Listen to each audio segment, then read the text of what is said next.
नमस्कार दोस्तों। मैं Amarnath Thakur profit from it की ओर से आप सभी का हार्दिक स्वागत करता हूं। दोस्तों, आज का जो मेरा ये प्रेजेंटेशन है रिलायंस इंडस्ट्रीज के ऊपर है। दोस्तों, आइए हम जानते हैं कि रिलायंस इंडस्ट्री एक छोटी सी कंपनी 2 डिकेड में इतनी बड़ी कैसे बन गई। उसके बारे में हम जानेंगे। रिलायंस इंडस्ट्री का बिजनेस क्या है उसके बारे में जानेंगे। तो आइए दोस्तों, हम रिलायंस इंडस्ट्री को जानें। दोस्तों, सबसे पहले रिलायंस इंडस्ट्री को जानने से पहले यहाँ पे मैं आप लोगों को बताना चाहूंगा कि प्रॉफिट फ्रॉम इट जो इंडिया की top 10 stock market training institute में से है, उसको इस साल आईफा अवार्ड 2021 मिला है। तो उसके लिए सारे व्यूअर्स, सारे स्टूडेंट और सबसे ज्यादा जो है हमारे गुरुजी पीयूष सर को धन्यवाद देना चाहूंगा कि इनकी बदौलत आज हम यहाँ पे ये स्टेज पे पहुंचे कि हम फ्री माइंड से बिना कोई डर के हम यहाँ पे प्रेजेंटेशन को एक्सप्लेन कर सकते हैं। तो दोस्तों, प्रॉफिट फ्रॉम इट जो है वो कोई ट्रेनिंग इंस्टीट्यूट नहीं है, वो एक फैमिली के रूप में है जिसके अंदर आने के बाद हमारा एक बेसिक से लेके एडवांस लेवल तक का जो है वो ग्रोथ होता है। तो आइए दोस्तों, हम जाने रिलायंस इंडस्ट्री को। दोस्तों, रिलायंस इंडस्ट्री बिजनेस वाइज अगर हम देखें तो एक डाइवर्सिफाइड बिजनेस है रिलायंस इंडस्ट्री का। दोस्तों,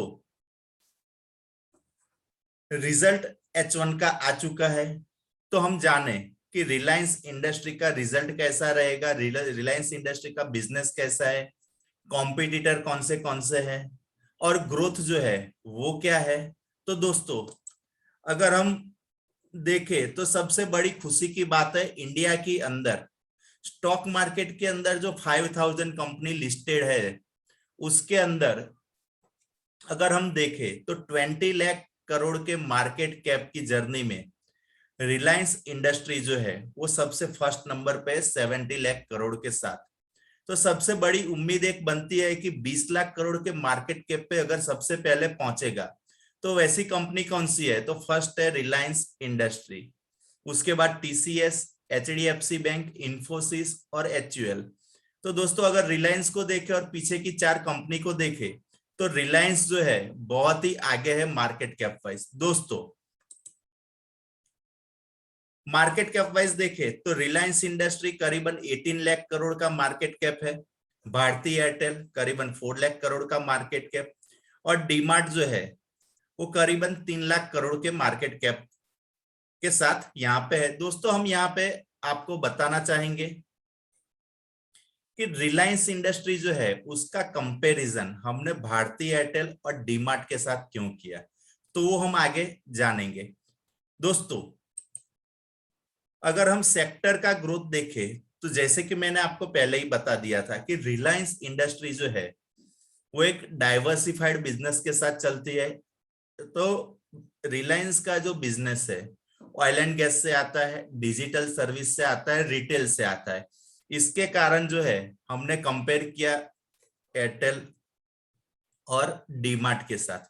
दोस्तों, अगर इंडस्ट्री का ग्रोथ देखे तो रिटेल सेक्टर और डिजिटल सर्विस ये दोनों सेक्टर जो है वो सबसे तेजी से ग्रो हो रहे हैं और ऑयल एंड गैस जो है रिलायंस का वो सेक्टर में उतना ग्रोथ विजिबल नहीं है अभी।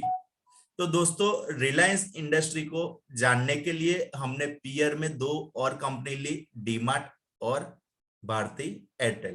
तो आइए दोस्तों, आगे हम जाने कि टोटल सेल्स जो है रिलायंस इंडस्ट्री अकेली 5 लाख करोड़ का सेल्स फर्स्ट नंबर। उसके कंपैरिजन में अगर हम देखें भारती एयरटेल और डीमार्ट, तो भारती एयरटेल का जो सेल्स है वो 1 लाख करोड़ और डीमार्ट का जो सेल्स है करीबन 25,000 करोड़ का सेल्स करती है।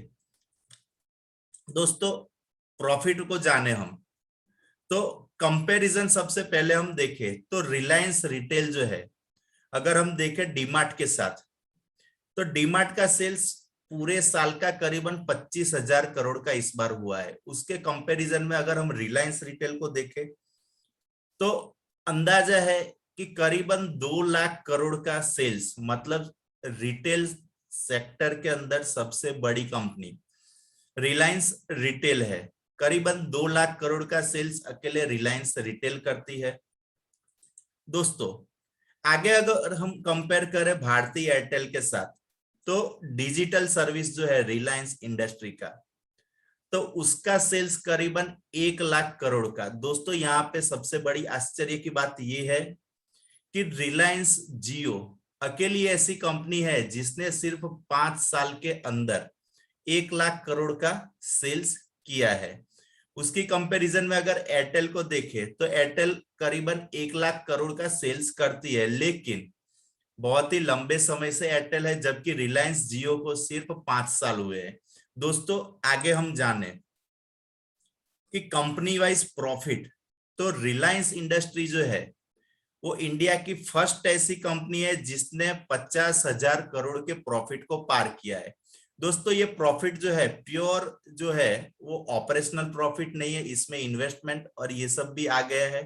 दोस्तों डीमार्ट को देखें तो करीबन 1100 करोड़ का प्रॉफिट, और भारती एयरटेल जो है उसका प्रॉफिट माइनस में है। लेकिन दोस्तों मैं यहाँ पे आपको बताना चाहूंगा कि भारती एयरटेल का जो प्रॉफिट है वो माइनस में इसलिए है क्योंकि हाई कैपेक्स यहाँ पे यूज हुआ है, इसकी वजह से भारती एयरटेल माइनस में है। क्योंकि डिजिटल टेक्नोलॉजी के कारण ये टेलीकॉम कंपनी को बूम मिला है, जिसके कारण भारती एयरटेल को लगा कि ये सेक्टर में और अपॉर्चुनिटी है, जिसकी वजह से भारती एयरटेल ने बहुत ही ज्यादा कैपेक्स लगाया है।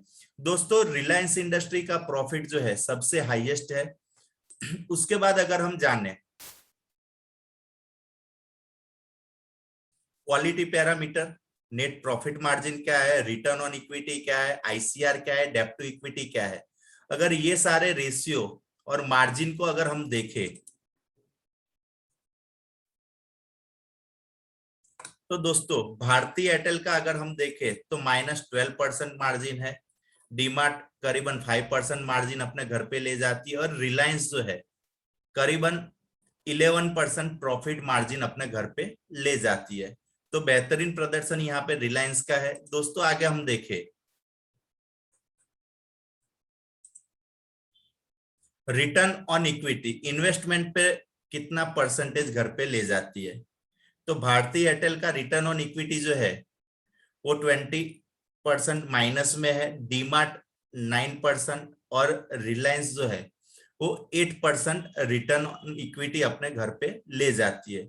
दोस्तों आगे हम जाने डेब्ट पेइंग कैपेसिटी, तो कौन सी कंपनी के पास डेब्ट पे करने के लिए सबसे ज्यादा पैसा है, तो भारती एयरटेल के पास सिर्फ 1 टाइम है, डीमार्ट के पास 37 टाइम और रिलायंस के पास 3 टाइम है। तो दोस्तों यहाँ पे हमें क्लियर दिख रहा है कि डेब्ट फ्री कंपनी अगर कोई है तो वो क्या है, डीमार्ट। दोस्तों अगर हम डेब्ट टू इक्विटी रेशियो देखें तो यहाँ पे भारती एयरटेल का डेब्ट टू इक्विटी रेशियो हाई है,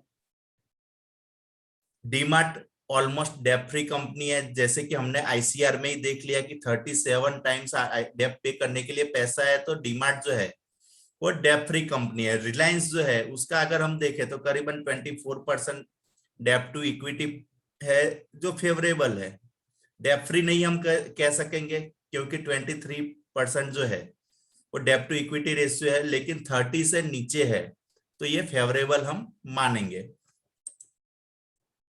अब दोस्तों हम ग्रोथ का एनालिसिस करें तो सेल्स ग्रोथ कैसा है, प्रॉफिट ग्रोथ है कैसा है, कंपनी के पास रिजर्व कितना पड़ा है, प्रॉफिट मार्जिन कैसे मेंटेन किया है, और ट्रेंड अभी का क्या है उसको हम देखेंगे। दोस्तों सेगमेंट वाइज अगर हम रेवेन्यू देखें, दोस्तों यहाँ पे हमें सेगमेंट वाइज रेवेन्यू क्यों देखने की जरूरत पड़ी, तो रिलायंस जो है उसका डाइवर्सिफाइड बिजनेस है, ऑयल टू केमिकल से बिजनेस हो रहा है, रिटेल से हो रहा है, डिजिटल से हो रहा है, फाइनेंस से हो रहा है, कुछ अदर सेक्टर से भी रिलायंस को बिजनेस मिल रहा है। इसकी वजह से हमें सेगमेंट वाइज रेवेन्यू भी रिलायंस का जानना जरूरी है कि कौन से सेगमेंट से रेवेन्यू ज्यादा जनरेट हो रहा है। दोस्तों आइए हम उसको जाने, तो 66% जो है ऑयल टू केमिकल से रिलायंस का बिजनेस आता है, लेकिन जैसे कि मैंने आपको ग्रोथ में बताया तो ऑयल टू केमिकल बिजनेस जो है वो सेक्टर में ग्रोथ उतना विजिबल नहीं है। तो रिलायंस जो है वो डाइवर्सिफाइड होके रिटेल और डिजिटल सर्विस पे ज्यादा फोकस कर रही है। दोस्तों रिटेल में जो है 2 लाख करोड़ का अगर सेल्स करती है तो बहुत बड़ी बात है, और डिजिटल सर्विस तो एक बच्चा अभी रिलायंस ने दिया है, जो अगर हम देखें तो सिर्फ 5 साल के अंदर ही 1 लाख करोड़ का सेल्स करने लगी। तो ये बहुत ही अच्छी रिलायंस की कैपेसिटी है, मैनेजमेंट की विजन भी अच्छी है। दोस्तों अब हम देखें कि सेल्स ग्रोथ लॉन्ग टर्म में तो 15% CAGR से रिलायंस का सेल्स ग्रोथ हुआ है और 18 टाइम बढ़ा है। दोस्तों अगर हम प्रॉफिट ग्रोथ देखें तो 13% से प्रॉफिट भी बढ़ा है और 12 पर टाइम प्रॉफिट बढ़ा है। दोस्तों यहाँ पे इतना प्रॉफिट 2021 का जो है, जैसे कि मैंने आपको पहले ही बताया कि इसमें कुछ इन्वेस्टमेंट और अदर इनकम भी आए, प्योर ऑपरेशनल इनकम नहीं है। दोस्तों आगे हम जाने रिजर्व, तो रिजर्व 22% CAGR से बढ़ा है और 51 टाइम रिजर्व बढ़ा है। अगर हम देखें तो करीबन 7 लाख करोड़ का कंपनी के पास रिजर्व पैसा है। दोस्तों मार्जिन अगर हम देखें तो एवरेज रिलायंस ने अपना 10% मार्जिन मेंटेन किया है, मतलब कंफर्टेबल मार्जिन जो है वो कंपनी ने मैनेज किया है। ये स्ट्रॉन्ग मैनेजमेंट जो होती है कंपनी की, उसके बदौलत ये मार्जिन मैनेज होता है। दोस्तों मेजर कॉस्ट बहुत ही जरूरी है जानना, इसलिए क्योंकि कि ये प्रॉफिट मार्जिन पे इफेक्ट करता है। तो दोस्तों रिलायंस इंडस्ट्री जो है इसके अंदर हम मेजर कॉस्ट को समझे तो डायरेक्टली हम नहीं समझ सकते, क्योंकि बिजनेस जो है रिलायंस इंडस्ट्री का डाइवर्सिफाइड है। तो डाइवर्सिफाइड बिजनेस अगर जो कंपनी का होता है तो उसके लिए मेजर कॉस्ट जानने के लिए डिटेल में रिसर्च करना पड़ता है, क्योंकि रिलायंस का ऑयल टू केमिकल का कॉस्ट कहाँ से जाता है वो भी हमें जानना है। रिलायंस रिटेल में मेजर कॉस्ट कहाँ से होता है वो भी जानना जरूरी होता है। तो इसमें हम डायरेक्टली मेजर कॉस्ट को जान नहीं सकते, लेकिन यहाँ पे अगर हम देखें तो 45% जो है वो मटेरियल कॉस्ट है। दोस्तों शेयर होल्डिंग पैटर्न की बात आती है, तो अगर हम शेयर होल्डिंग पैटर्न देखें तो प्रमोटर अपना एक स्ट्रॉन्ग बेस बना के बैठे हैं, 51% प्रमोटर के पास हिस्सा है। उसके बाद अगर हम देखें तो दोस्तों देखिए यहाँ पे FII को कितना भरोसा है, 25% स्टेक लेके बैठी है FII यहाँ पे। म्यूचुअल फंड करीबन 5%, इंश्योरेंस 7% अपना स्टेक लेके बैठी है और 12% जो है वो रिटेल के पास हिस्सा है। दोस्तों करंट ट्रेंड अगर देखें हम H1 का ट्रेंड अगर अभी का देखें दोस्तों, तो हमने एक्सेप्टेशन 35% का रखा था, एक्चुअल में 54% से सेल्स बढ़ के आया है। फ्यूचर एक्सेप्टेशन जो है 2022 का हम 35% रखेंगे। अनुमान कर सकते हैं फ्यूचर में 2030 का 12% से ग्रो होगा और फ्यूचर में 2035 में 15% से ये कंपनी ग्रो करेगी। करंट प्रॉफिट ट्रेंड अगर देखें तो H1 का जो है हमने 10% एक्सेप्टेशन रखा था, 14% से बढ़ के आया एक्चुअल में। एक्सेप्टेशन हम 2022 का जो है 16% का रखेंगे, लॉन्ग टर्म में 2030 का 13%, फ्यूचर 2035 का जो है वो 13% से हम लॉन्ग टर्म में देखेंगे कि कंपनी जो है अपना प्रॉफिट ग्रोथ जो है 13% से मेंटेन कर पाए। दोस्तों अब हम भविष्य से फ्यूचर से क्या एक्सेप्टेशन रख सकते हैं अगर ऐसे ही कंपनी ग्रो कर रही है। तो दोस्तों सबसे पहले तो मैनेजमेंट का विजन, तो रिटेल चेन जो है इनकी नए नए स्टोर ओपन हो रहे हैं और अभी जो है कंपनी जो बिग बाजार को खरीदने की तैयारी में है। तो अगर ये सक्सेसफुल डील हो जाती है तो दोस्तों इनको डायरेक्टली डीमार्ट जितनी बड़ी कंपनी एक मिल जाएगी। expand digital commerce and service capabilities, accelerate new commerce merchant onboarding across business। और दोस्तों यहाँ पे एक बहुत ही अच्छी बात रिलायंस के बारे में जानने की है कि नए नए छोटे छोटे बिजनेस को ये रिलायंस इंडस्ट्री जो है वो परचेस कर रही है, हायर कर रही है।